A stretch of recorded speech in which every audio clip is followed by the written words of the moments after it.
Hey, Alex, congrats on the win. I want to start with, I think first, given the injuries to Miami and obviously the human nature aspect of, wanting to avoid any kind of letdown or complacency, how would you describe the mindset you guys were able to start with out of the gate and then sustain throughout this entire game? Yeah, anytime you win a playoff game, the team that loses always has the advantage. The mental advantage of coming in a little more desperate, a little more hungry, and that's like you said, the human nature element of playing basketball. I don't think people think of all the time.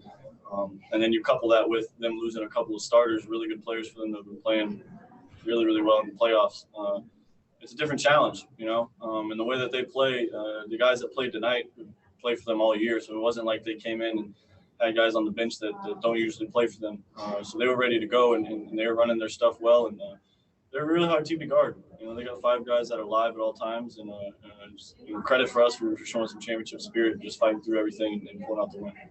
And of course, you looked at their counter, of course, trying with Myers-Leonard without Bam, yet you guys were still able to get to the rim, get downhill, 56 points in the paint. It certainly helps having guys like LeBron and Anthony Davis to be able to kind of lead that charge. But how much of an emphasis to say attacking the rim was there in tonight? Yeah, that's the thing about the zone that they try to do is force you into outside shots, and we did a really good job of mixing it up, I think, and getting to the rim, but then also rebounding off of the missed shots. AD was a monster in there in the third quarter. I think he had 3 or 4 offensive rebound put-ins for us in that third, just simultaneously back-to-back, kind of carried us through that stretch where we didn't shoot well. Just that's the key for us, is just staying aggressive and making sure that we're getting downhill and putting pressure on the paint.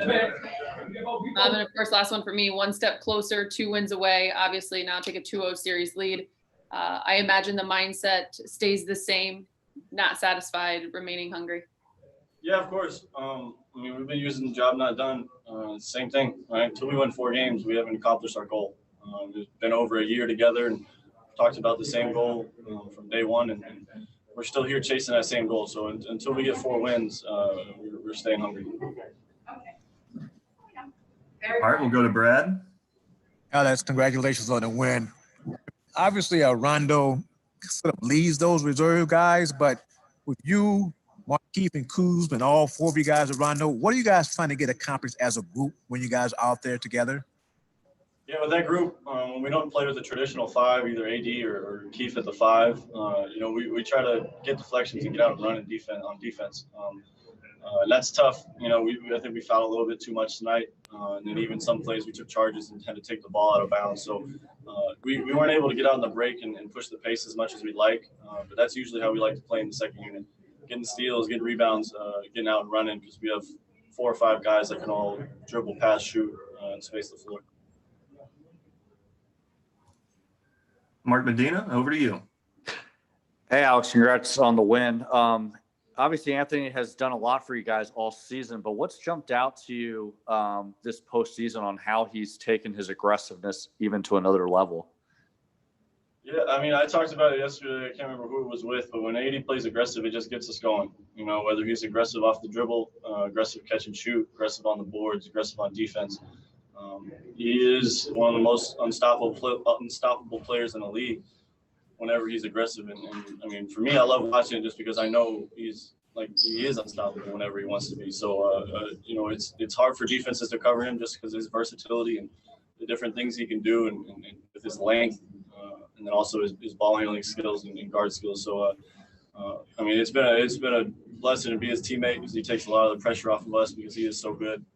Just trying to compliment him and make his job as easy as possible. Hey, let's go on site. I believe we have Kyle Goon there. Hey Steve. He scored 39 points in the third quarter. And obviously the game got a little tighter than maybe it looked like the projector to be. What was lost in that part of the game, and what can you take from that going forward? Yeah, I think we fouled him too much. I'm pretty sure they were in the bonus early in the quarter, third and the fourth.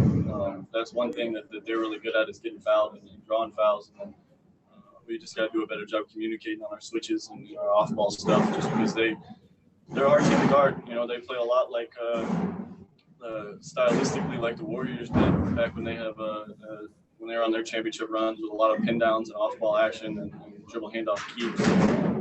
playing extra pass basketball. So it's hard stuff to guard. You know, they got 5 guys out there that can pass, dribble, shoot just like us a lot of times. So it's a really good team, and we just got to make sure we limit them as much as possible. Okay, we have time for 2 more. Let's go to Andres. Thank you, Alex. I don't know if it was a predetermined play or it just so happened that LeBron and AD found themselves in the right position at all times. But you mentioned how points in the paint were big for you guys today. There were several plays where LeBron and AD found themselves very close to the baseline and they were able to sneak past the defense and score an easy bucket in the paint. Was that a set play that you guys had ready? And do you think size in the paint is your upper hand against this Miami Heat team? Yeah, our size is definitely an advantage, just because they at times don't play guys. If they don't have a or Leonard in there, they got guys that are 6'7", 6'8", and smaller. You've got Dwight or AD in there, and even LeBron 6'9". You know, it's really easy to rebound out of the zone just because it's hard to match up and box out. So that's been beneficial for us. And then, yeah, the weak spots of zone basketball 101 is the 2 dunker baseline spots, and then the middle of the zone. So we try to play our best players in those spots and give them the ball. And a lot of times Miami does a good job of covering it up and we get aggressive on the outside. But anytime we can get it to them down there, that's beneficial for us. All right, last question. Let's go to Claudia. Hey, Alex, congratulations. So you had to guard Jimmy Butler a little. Just how good is he, especially at crunch time? Yeah, Jimmy's an insane competitor. He doesn't always show it emotionally, but he's always locked in. And he tried to put the team on his back tonight and did a little bit of everything, rebounding, assisting, getting to the rim, getting fouled. That's just who he is. You know, he's got a dog mentality that he's going to fight until he loses. And, you know, that's something that Heat team has, that they have the heart that not a lot of teams have to go down and fight back, a lot like we saw with Denver. So, you know, for us, it's just about trying to compete and make sure that every possession we're matching his energy or exceeding it. All right, Alex. Thanks for your time, sir. Thank you, guys.